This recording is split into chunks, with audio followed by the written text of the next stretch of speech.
ako, inansend ko naman na. Kasi parang useless naman na yung mga sinasabi ko kasi ando na siya and hindi niya na po ako sinagot. Hanggang sa napanood ko po yung live na si Kuya Val and si Kuya Rab pala ang ipapatulfo niya. Hindi ko po yun alam. Kasi kung alam ko, a-advisean ko siya bilang ate. Kasi para sa akin, mali yung, diba, kahit anong issue pa yan, kahit gano'n pa kasama ang loob natin, hindi para atakihin ang taong mga tumulong sa atin. Kahit ano pang misunderstanding yan, hindi, diba? Ayaw ko to sabihin kasi alam kong makakapanakit ako sa mga sabihin ko. Pero hindi ko ito i-filter.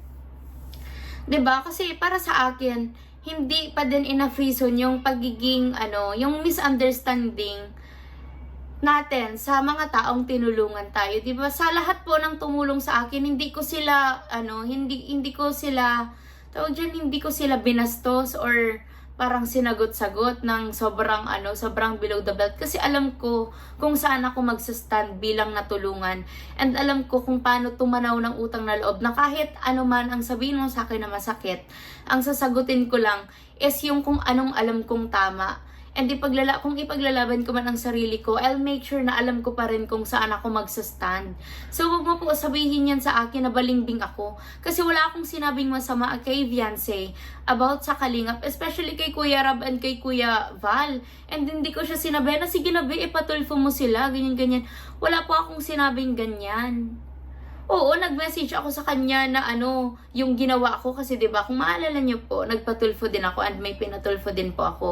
And ang ginawa ko doon, nag-video muna ako. Tapos pinost ko sa social media para mapansin agad ng RTI sa loob, 'di ba? Yun lang po yung shinare ko sa kanya. Pero hindi ako nag-advise sa kanya na ipatulfo niya si Kuya Rab and si Kuya Val. And hindi ko po alam na si Kuya Rab and si Kuya Val yun. Kaya huwag ka po magsalita sa akin ng ganyan, Kuya Radzin. Kasi sobrang mali ang accusations mo. And hindi mo po ba alam ang mga term na ginagamit mo? Sulsul. Saang part doon ang panunulsul? 'Di ba? Na high blood mo ako.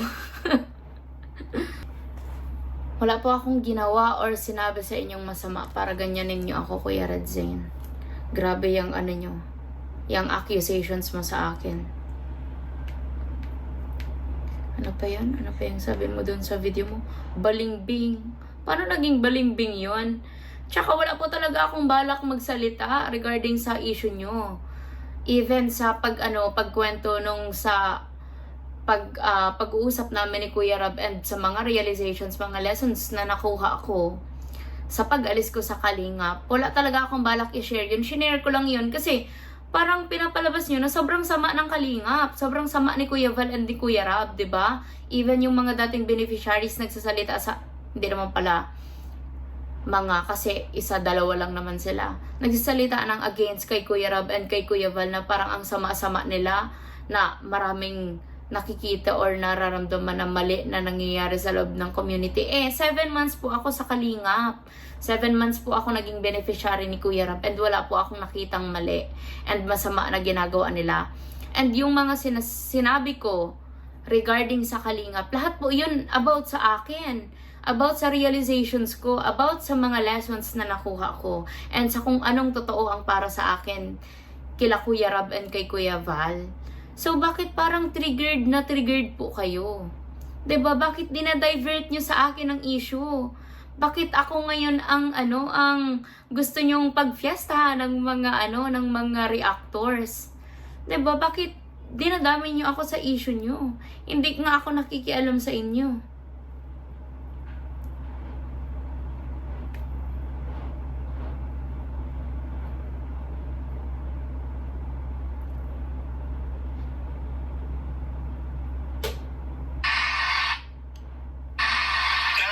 Pag magkwento yan ng about sa mga nangyari, like mga scripted, mga mga ginagawa nila, hindi pa ninira yun. Hindi yun naalis. Hindi yun naalis si Joy. Tinanggihan mo ako. Pati nang tanggalan mo ako ng jacket ko yun. Yan, hindi ko na po alam kung So, ang part ko dito nagsalita ng about sa akin.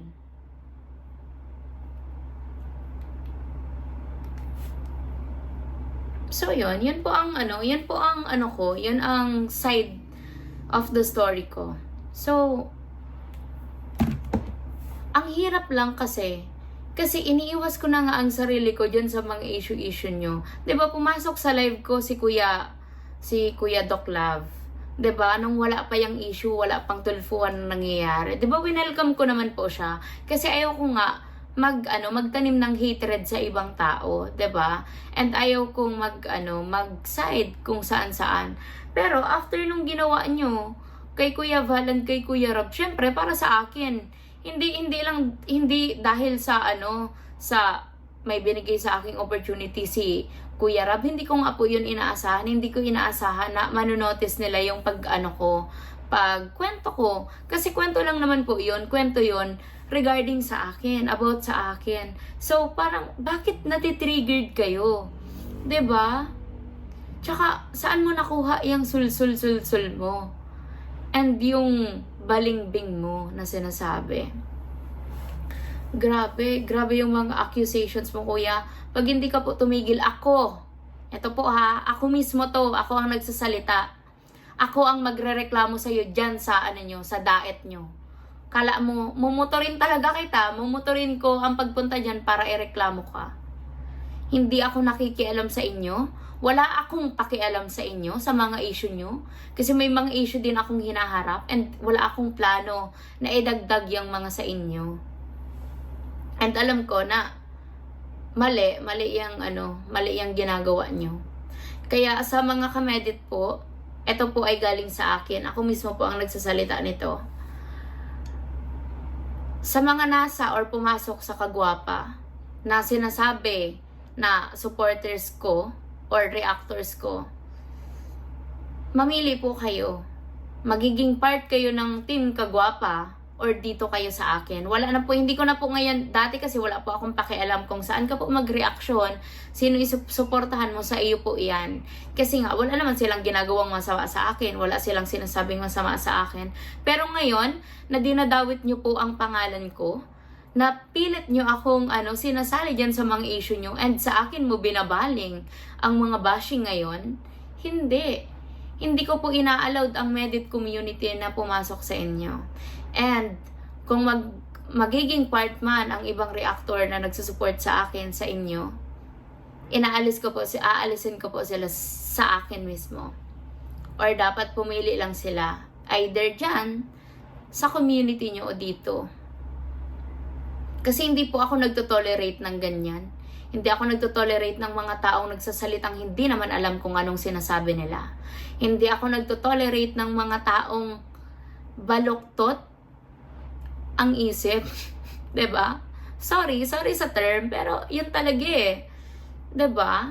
Para kalabanin mo ang mga taong tumulong sa iyo. 'Di ba? Hindi po ako doon agree.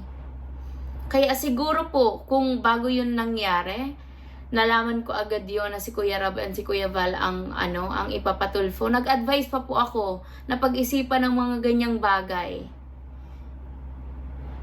Kasi hindi tama. Kahit saan mo tignan, hindi tama.